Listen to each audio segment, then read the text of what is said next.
Welcome back, everybody. Well, it is another day of 97, 98 degrees Fahrenheit. I think the heat index can be up there like 108, 111 Fahrenheit, something like that. And it's just too hot to work in the workshop, so I brought some of our spoon projects outside, and we'll work on them out here for a little bit and everything.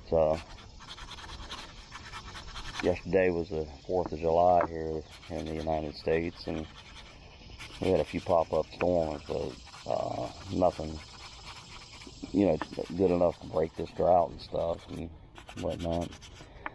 But it has simply just been too miserable to do much anything out here, and been feeding all the critters as much as I can, giving them as much water as I can, and stuff like that. But made this spoon right here out of some ambrosia maple. You'll see the distinct colorizations and little holes from beetles and stuff like that right here. And it's a real neat piece of wood. And this is a coffee scoop that found a stick that had fallen out of a tree, and slowly working it into shape. And, that's just this spoon right here, this piece of wood, I should say. And this also was a piece of a limb that had fallen out of a tree, and picked it up and kind of shaping it around the defects in the wood. But it's not too bad looking thing. A coffee scoop. This piece of wood was laying over there in the firewood pile, and starting to look pretty good, man. Got a lot of old spalting marks in there.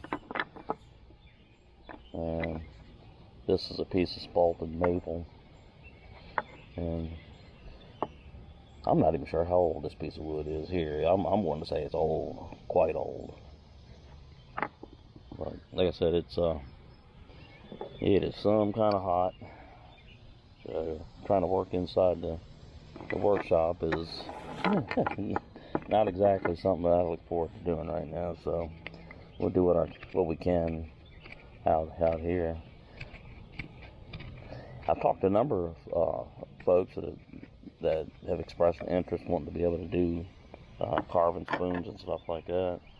But let me get that thing right here.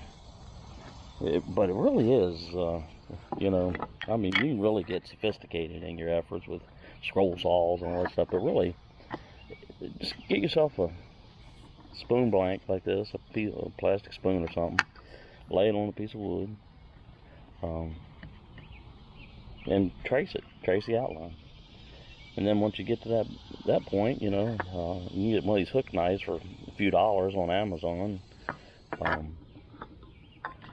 Detail knife and a Sloyd. Real expensive stuff like that. And then once you get your wood cut out, use a coping saw, scroll saw, camping saw, and then after that,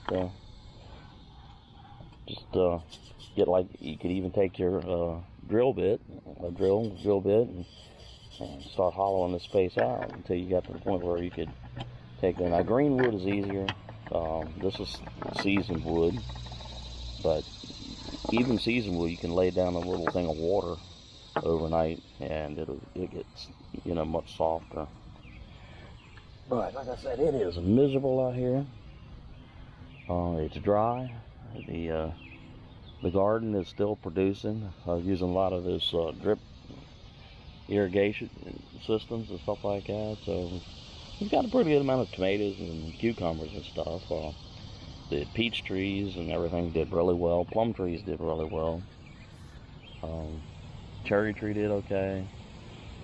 The Concord grapes did okay. Well, actually, they're not quite ripe yet, but there's a load of them on there. And we got a couple of pears on the pear trees and stuff like that. But like I said, for those of you that are interested in this, it really don't try to make, a big deal out of it. Just, you know, get yourself a black magic marker or a sharpened pencil and lay it on a piece of wood and trace it out. And just because you make a mistake or something like that, just alter the shape of the spoon. And let's see here. Here's another plastic blank that I have. And this makes a pretty unique shape. And you won't need a lot of carving to get the bowl part, hollowed out and stuff like that. But alter this design a little bit, and you guys have a right decent spoon. For camping, cooking outside, whatever you want to do, stirring things. But it really is not that big of a deal. And here's another stick that we picked up the other day. This was just laying right here at the edge of the wood line here, and working on it. It's still got some dampness in it, so it needs to dry.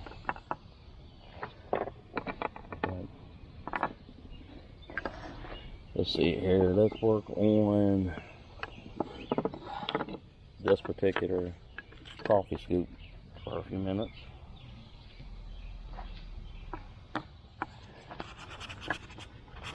And I just keep sanding it away until I'm happy and with its smoothness and stuff like that. And you see some of the knife marks in it, and it's up to you whether you want to take those completely down or.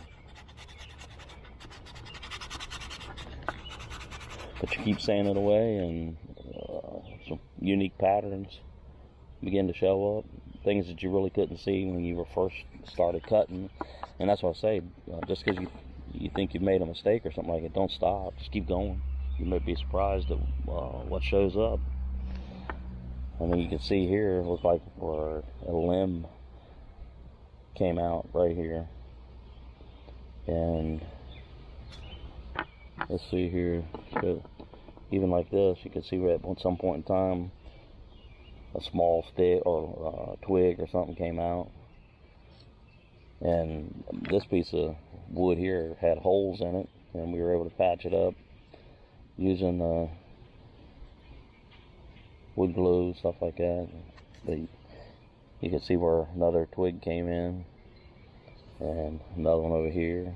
You can see the spalting right here, bacteria from beetles and funguses and all that kind of stuff. And let's see here,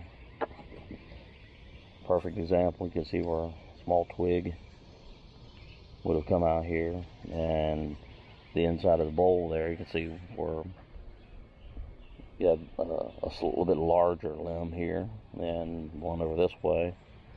But like I said, don't stop, just keep carving away, and you might be really surprised at what you might find. And this ambrosia maple, you can see the telltale pattern in here in the bowl.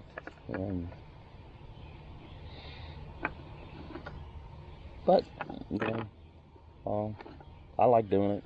I really have no desire to start a spoon business or anything like that, but I mean, to move something like this around the United States or even Canada or something like that would probably get quite expensive. And I would encourage each one of you that are interested in something like this just to, spend a little money, get yourself some carving tools, hand tools. There's power carving. You can get a Dremel and cuts all burrs and stuff like that, which would do this part of the work for you and knock off a bunch of the wood. And then use your Floyd knife and your detail knife and hook knife. Anyway, as you can see, not a cloud in the sky, but the birds are all active, and we're back here in the part of the property where it's about as shady as it can get, which doesn't help a whole lot because the humidity's up there at about 83% right now. And here is our setup for Bird Bath Wednesday. And just create a little platform here and put some screws in it, and I can turn it like that and knock out all the little husk of corn and stuff, seeds that they ate. And it's so miserable hot out here that I'm usually giving them fresh water about every 2 or 3 hours. And here is the camcorder, not camcorder, trail cam that does video. I got it set for 5 seconds, so bird lands, squirrel comes up, it engages for 5 seconds and then shuts itself back down and waits for more movement. So if another bird or something like that jumps in there, you get another video.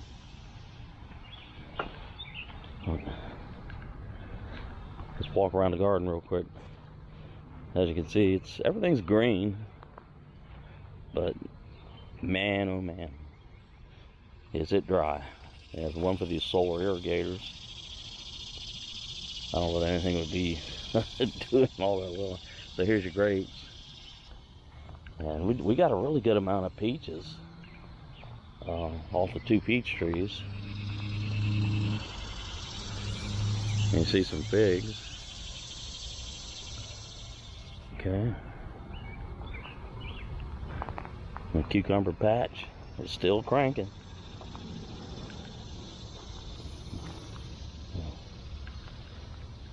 There you go.